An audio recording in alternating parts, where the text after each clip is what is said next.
అజిత్ గారికి జన్మదిన శుభాకాంక్షలు తెలియజేస్తూ మరి ఆయన జన్మదినాన్ని పురస్కరించుకొని ఈరోజు రక్తదాన శిబిరాన్ని ఏర్పాటు చేసిన మిత్రులందరికీ కృతజ్ఞతలు తెలుపుకుంటూ ఈ అవకాశం కల్పించిన తోటి మిత్రులందరికీ కృతజ్ఞతలు తెలుపుకుంటూ ముగిస్తాం. జన్మదిన మీ అందరి తరఫున నా తరఫున శుభాకాంక్షలు తెలియజేసుకుంటున్నాను. ఒక వాస్తవాన్ని కూడా మనం గ్రహించాల్సిందే. జన్మదిన శుభాకాంక్షలు జరుపుకోవడం అంటే మొక్కయి వంగని మానయి వంగదన్నట్టుగా చిన్నపిల్లలు విద్యాభ్యాసం చేసి వాళ్ళు మనం ఒక శుద్ధి కర్మాగారంలో తయారు చేసిన సంస్థలో జరుపుకోవడం నిజంగా అజిత్ సార్ యొక్క జన్మ ధన్యమైందని చెప్పి నా మనస్ఫూర్తిగా తెలియజేసుకుంటున్నాను. సంస్థ నడపడంలో బాధ్యత అయినప్పటికీ కూడా వారు మిలిటరీ పోలీస్ వ్యవస్థ కూడా అడ్మినిస్ట్రేషన్ వ్యవస్థను నడుపుతున్నటువంటి సందర్భంలో ఇలా ఈ సంస్థ వల్ల ఇంకా మంచి పేరు వస్తుంది సార్. మీరు ఆయురాగ్యాలతో 100 సంవత్సరాలకు పైగా జీవించి పరోక్షంగా ప్రత్యక్షంగా ఈ ఊరికి మాత్రం మీరు పరోక్షంగా ప్రత్యక్షంగా నిరుపేద టీమ్స్ ఆఫ్ జీన్స్లు ఉన్నటువంటి వ్యవస్థలో కొన్ని సమన్వయ మార్పులు మీ శక్తి సామర్థ్యాలు మించి కూడా మీరు చేయవలసి వస్తుంది సార్. చివరికి మనిషికి మిగిలేది ఏమున్నది సార్?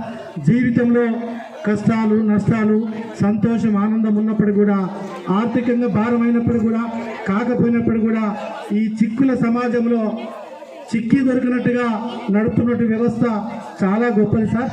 మరొక్కసారి మీ అందరికీ ధన్యవాదాలు తెలియజేసి ఎన్నో విలువైన మాటలు ఈ సమాజం మనకు నేర్పుతూ ఉంటుంది. సో జీవితంలో ఏదైనా సాధించాలి అంటే ఇందాకనే చెప్పారు, when I came to Ramakrishnapur నాకు అసలు స్కూల్ ఏ విధంగా నడపాలి, స్కూల్ టైం టేబుల్ తయారు చేయడం కూడా నాకు తెలియదు.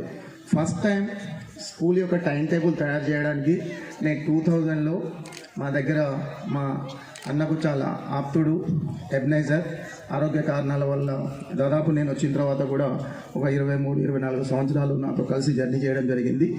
సో ఎబ్నైజర్ని తీసుకొని ఎబ్నైజర్ ఈ టైం టేబుల్ తయారు చేయని చెప్పినప్పుడు ఎబ్నైజర్ నాకు అన్నాడు, ఎప్పుడు కూడా సార్ పనులు సారే చేసేవాళ్ళు, మాకు ఎప్పుడు అవకాశం ఇవ్వలేదు సార్.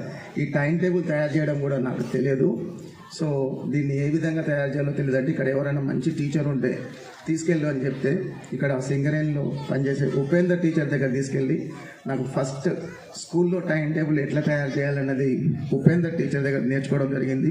ఇప్పుడు ఉపేందర్ కరీంనగర్లో రిటైర్మెంట్ తర్వాత మంచిగా ఉంటున్నాడు. సో ప్రతి చిన్న విషయం నేర్చుకోవాలనే ఆలోచన తపన ఉంటే మనం ఏదైనా నేర్చుకోవచ్చు. ఆ టైం టేబుల్ ఒక్కటే నేను స్కూల్ నడిపే విధానంలో ఏ విధంగా తయారు చేయాలి, టీచర్ల పేర్లు ఏ విధంగా రాయాలి, టైం టేబుల్ ఎట్లా తయారు చేయాలన్నది స్కూల్లో నేర్చుకున్న తర్వాత ఈ విషయం ఎందుకు చెప్తున్నానంటే, నేను స్కూల్ నడపడానికి వచ్చినప్పుడు ఇదే రామకృష్ణాపూర్లో ఒక్కొక్క స్కూల్లో 2000, 2500 మంది, 1800 మంది, 1600 మంది, ఈ విధంగా దాదాపు 22 నుంచి 25 స్కూల్స్ మాకంటే దాదాపు అన్ని స్కూళ్ళు ఎక్కువ స్ట్రెంగ్త్తో ఉండేది. కేవలం ఇంగ్లీష్ మీడియంలో 99 మంది విద్యార్థులు, కేవలం 99 మంది విద్యార్థుల్ని తీసుకొని తెలుగు మీడియంలో ఒక 200 మంది, 240 మంది విద్యార్థులు తీసుకొని తెలుగు మీడియంకి రాబోయే రోజుల్లో ఫ్యూచర్ లేదని ఓన్లీ ఇంగ్లీష్ మీడియంని 99 మంది విద్యార్థుల్ని పట్టుకొని ఇవాళ నేను 2000 మంది విద్యార్థులకు 4 ఇన్స్టిట్యూషన్స్ నడుపుతున్నానంటే అది ఈ సమాజం నా మీద పెట్టిన నమ్మకం. నేను ఆ నమ్మకంతో గత 25 సంవత్సరాల నుంచి నన్ను ఎంతోమంది అవహేళన చేసిన వాళ్ళు ఉన్నారు, నవ్విన వాళ్ళు ఉన్నారు. సో ఇతని వల్ల ఏమవుద్ది, వీళ్ళ అన్ననే చేయలేదు, ఇతను ఎక్కడో పోలీస్ డిపార్ట్మెంట్లో పనిచేసి వచ్చి